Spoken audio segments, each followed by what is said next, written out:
Bulletin میں سب سے پہلے آپ کو خبر دیں، اڈیالہ جیل میں قید بانی P T I Imran Khan سے وکلاء اور پارٹی رہنماؤں کو ملنے سے روک دیا گیا ہے۔ ملاقات کا عدالتی حکم ساتھ لانے والے رہنماؤں کو بھی بانی پی ٹی آئی سے ملاقات کی اجازت نہیں ملی ہے۔ محکمہ داخلہ پنجاب کی نوٹیفیکیشن میں کہا گیا کہ اڈیالہ جیل میں ملاقاتوں، دوروں اور انٹرویوز کرنے پر 2 ہفتے کے لیے پابندی ہے۔ ملاقاتوں پر پابندی اڈیالہ جیل پر دہشت گردوں کے حملے کے خطرے کے پیش نظر عائد کی گئی ہے۔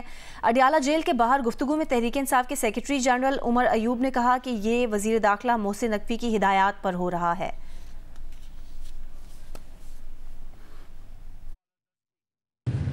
عدالت کے آرڈرز کے باوجود ہمیں ان سے ملاقات نہیں دی جا رہی، اور وجہ کہ سیکیورٹی تھریٹ ہے۔ انہوں نے یہ پابندی 2 ہفتوں کے لیے لگائی ہے۔ ہم لوگ اس کو کنڈیم کرتے ہیں۔ جو ہوم سیکرٹری ہے پنجاب کا، اس کو شرم آنی چاہیے۔ سو کالڈ وزیر اعلیٰ، غیر آئینی غیر قانونی وزیر اعلیٰ مریم نواز کو شرم آنی چاہیے، کیونکہ اس کے واچ کے نیچے یہ پابندی لگی ہے۔ جو نیا سو کالڈ غیر آئینی اور غیر قانونی مشیر داخلہ محسن نقوی، اس کے واچ پہ یہ کام ہو رہا ہے، اس کو شرم آنی چاہیے۔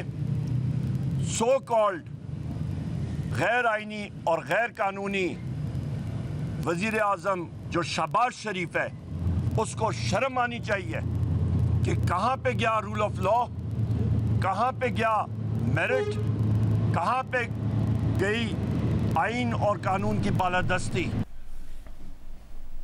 ابھی آپ کو بتائیں کہ نواز شریف کے صاحبزادے حسین نواز اور حسن نواز لاہور پہنچ گئے ہیں۔ نواز شریف نے ایئرپورٹ پر اپنے بیٹوں کا استقبال کیا ہے۔ مزید تفصیل جانیں گے جیو نیوز کے نمائندے عثمان بھٹی سے۔ عثمان بھٹی، کیا تفصیل ہے؟ جی، میاں محمد نواز جو کہ ان کے قائد ہیں، ان کے دونوں صاحبزادے آج صبح جو ہے وہ لاہور ایئرپورٹ پہنچے ہیں، اور پھر اب وہ جاتی عمرہ آ چکے ہیں۔ وہاں پر میاں نواز شریف نے ان کے استقبال کیا، اور جو اندازے کے مطابق حسین نواز، حسن نواز تقریباً 6 سال بعد پاکستان اپنے ملک میں آئے ہیں۔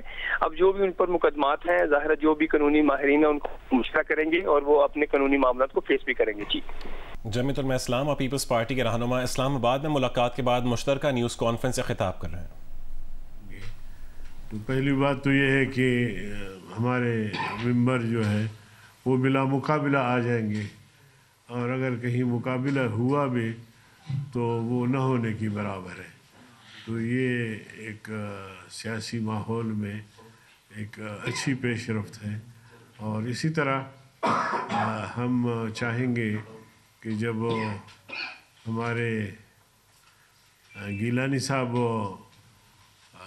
الیکشن لڑیں گے تو اس میں بھی ہماری کوشش ہوگی کہ ہم ان کا ساتھ دیں، تاکہ ایک پارلیمنٹ میں ایک اچھا سا ماحول بنے۔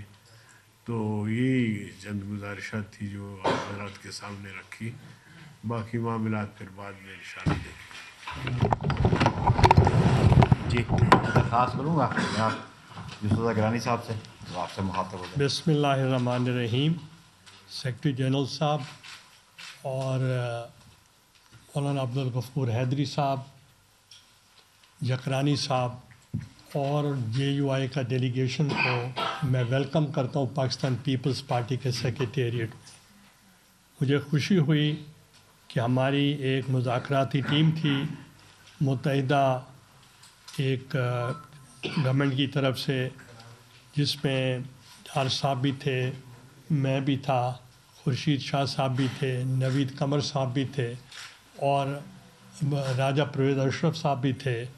ہم 2-3 مرتبہ مولانا صاحب سے ہم نے بات کی، تو وہ ہم نے ایک سلسلہ جاری رکھا، اور پھر اس کے لیے جو فائنل چیف منسٹر صاحب نے، جکرانی صاحب نے اور صدر صاحب نے خود ان سے بات کی، تو آج جو ڈیلیگیشن یہاں آیا ہم ان کو ویلکم کرتے ہیں۔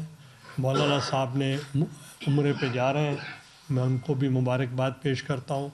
تو جو یہ انڈرسٹینڈنگ ہوئی ہے ود ان دا پارلیمنٹ، ایک بہت اچھی موو ہے کہ ہم پارلیمنٹ کے ہی چاہتے ہیں کہ پارلیمنٹ میں اچھی ورکنگ ریلیشن شپ ہو، اور اس کے لیے ہم دونوں ایک دوسرے کے ساتھ کوآپریٹ کر رہے ہیں، اور انشاءاللہ ایک دوسرے کو ووٹ کریں گے۔ دیکھیں الیاس خان، بنیادی بات ہے یہ الیکشن جو